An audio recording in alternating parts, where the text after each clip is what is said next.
Ouça agora o seu Comigo Cast. Olá, está começando mais um Comigo Cast, o seu canal de informações da Cooperativa Comigo, o seu podcast das nossas informações sobre agricultura, pecuária, cooperativismo e muito mais.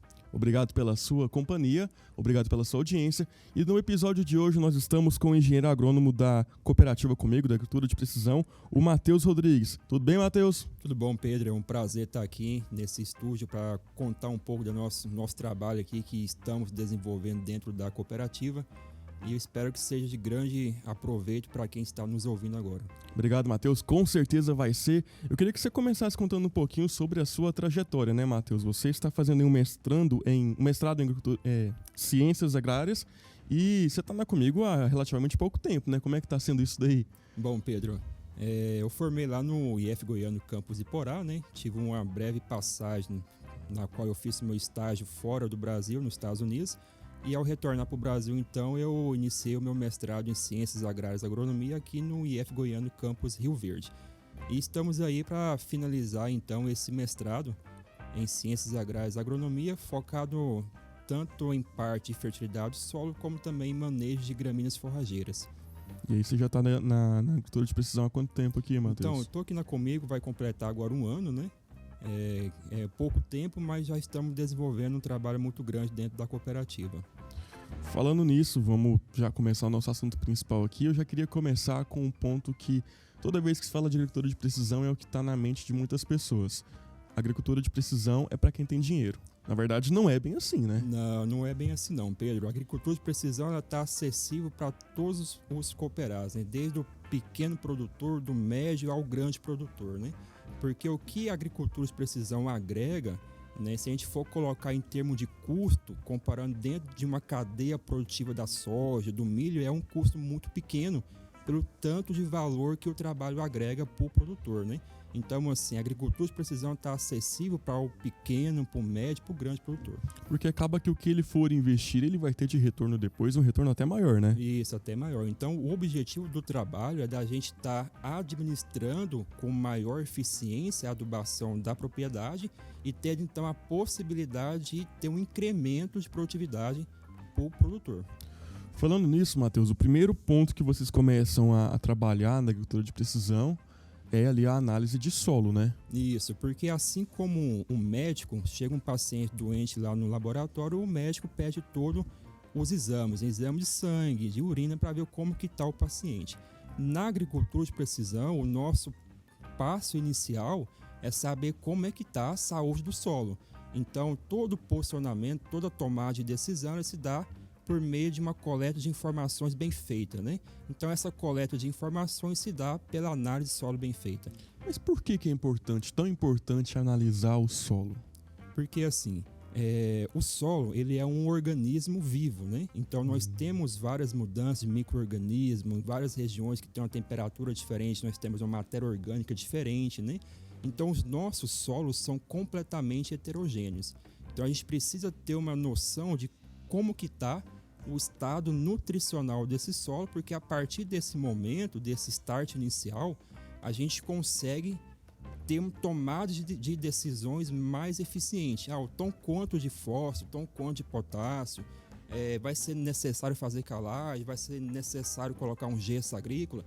Então, todas essas informações, elas têm que ser pautadas por meio de uma análise de solo.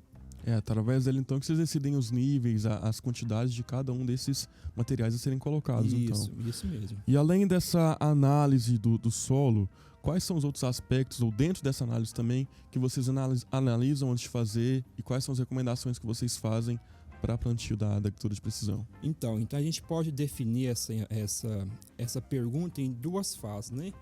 Vamos pegar o que a gente está tendo também muito corriqueiramente, que são áreas de abertura. Área de abertura, né, normalmente nós não temos a fertilidade do solo já em um aspecto construído, né? Então a gente tem que iniciar teoricamente do zero. Então, para ter um bom início, tem que fazer a correção do solo, né? Nosso solo cerrado por si só tem característica de ter muito alumínio, né? Então esse alumínio, ele é tóxico para as raízes. Raízes, quando encosta o alumínio, não se desenvolve, não cresce. E se eu não tenho um bom crescimento de raiz, eu também não tenho bom desenvolvimento de parte aérea, né? Porque raiz e parte aérea é relação diretamente proporcional. Então a gente precisa criar um ambiente favorável para que tenha um bom crescimento de raiz e a partir desse start aí a gente consegue ter boa produtividade. Voltando ao assunto de área de abertura, de início o ideal, o recomendado é a gente corrigir esse pH, fazendo um bom perfil de solo, colocando cálcio, magnésio em profundidade para fim de estar neutralizando esse alumínio e fornecendo cálcio e magnésio para o sistema, né? Então, realmente, aí passa por essa fase toda de correção do solo. Feito isso daí, vocês recomendam mais alguma coisa? Sim, Como é que é? então Tanto para o engenheiro agrônomo quanto para o produtor rural? Então, assim, feito a correção do solo, a gente tem condições de estar fazendo com que o solo fique em um ambiente adequado para estar recebendo os adubos, entende? Então, assim, não adianta nada a gente colocar fósforo, colocar potássio, né, em um solo que está com pH ácido, porque grande parte desses nutrientes não vai ficar bem disponível para as plantas. Então a primeira operação é corrigir o pH, fazer com que o solo fique em um pH bacana, 5,5 a 6,3, para que as plantas consigam absorver esses nutrientes de uma forma mais fácil, né? Então, após a correção, a gente entra então com uma fosfatase corretiva, com uma potassagem, né, que é o uso do potássio na forma de KCl, né, pensando também em micronutrientes, boro também é muito importante, né, enxofre também.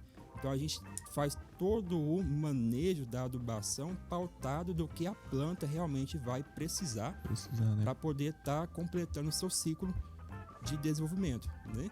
Então, assim, a gente pensa tanto no plantio da soja, como também em uma adubação de sistema, né? Soja, milho, né? Em algumas regiões entram com feijão também. Sim. Então, assim, é tudo voltado para o que é necessário para melhorar o solo e também pensando em qual cultura que vai ser implantada. Realmente é pensado interligado ali, né? Tanto no Isso. solo quanto na cultura. E aí, Matheus, o produtor rural investiu e ele quer saber, claro, dos benefícios. Quais são os benefícios que ele pode ter ali antes do plantio, né, já na correção do solo? O que ele tem de benefícios fazendo essa correção e seguindo as recomendações durante a estadia da planta? E, claro, quais são os benefícios que ele tem depois em produtividade? Não, então vamos lá então.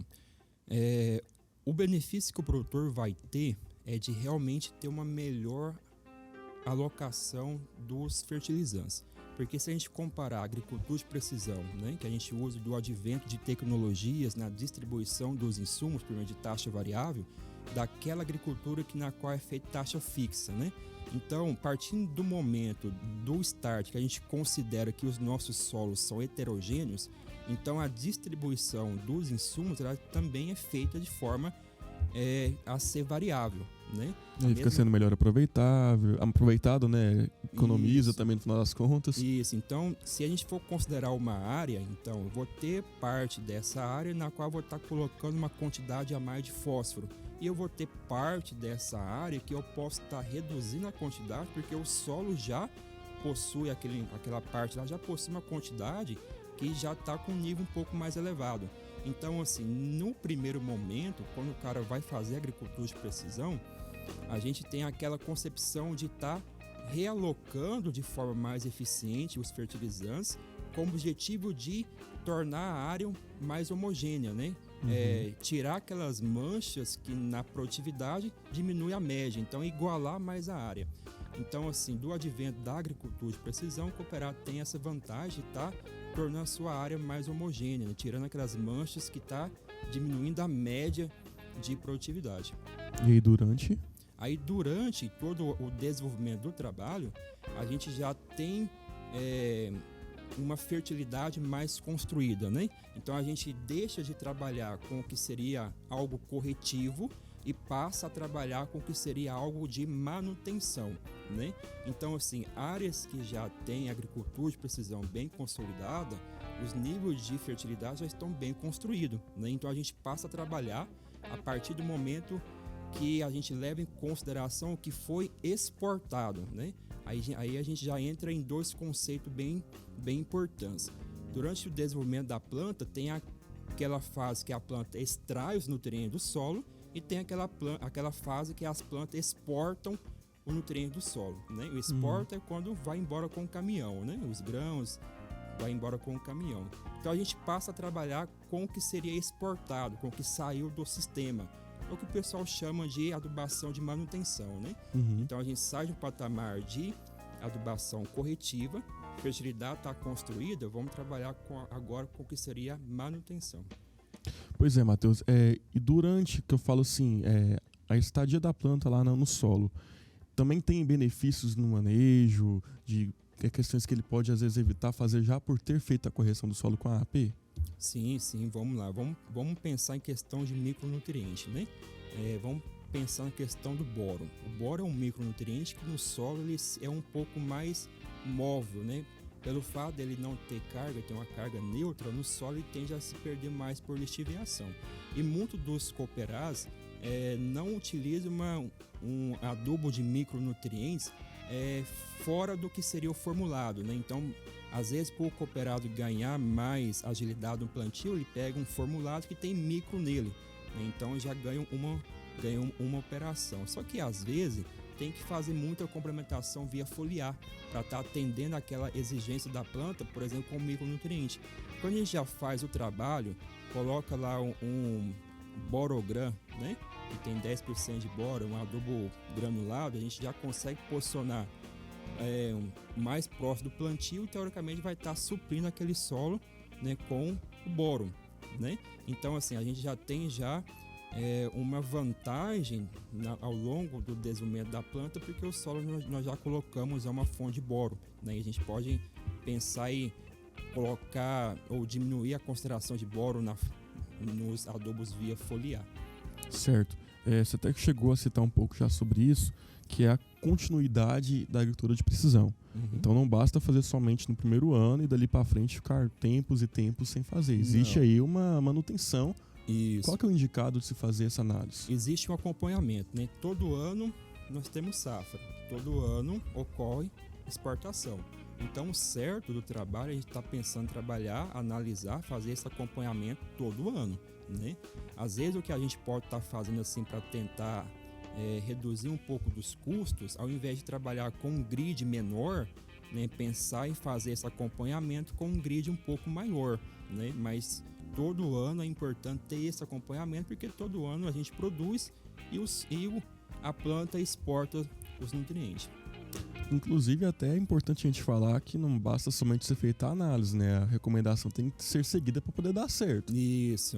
Não basta o produtor fazer a análise solo se o posicionamento não foi seguido, né? Então, se a gente preconiza fazer uma aplicação em taxa variável e por algum momento a gente sabe que no campo vários imprevistos acontecem, né? Mas a priori, se foi posicionado com a taxa variável, a gente tem que tentar fazer a aplicação com a taxa variável, né, para tentar alcançar o objetivo, que é corrigir essas manchas e igualar mais a produtividade. Mas claro que a gente tem inúmeras situações que o cooperado não tem o equipamento que faz taxa variável, né? Então, assim, isso não é um gargalo para não fazer o trabalho, né? A gente já começa a iniciar todo o trabalho de agricultura de precisão pensando em como que vai ser a distribuição desses fertilizantes para o cooperado.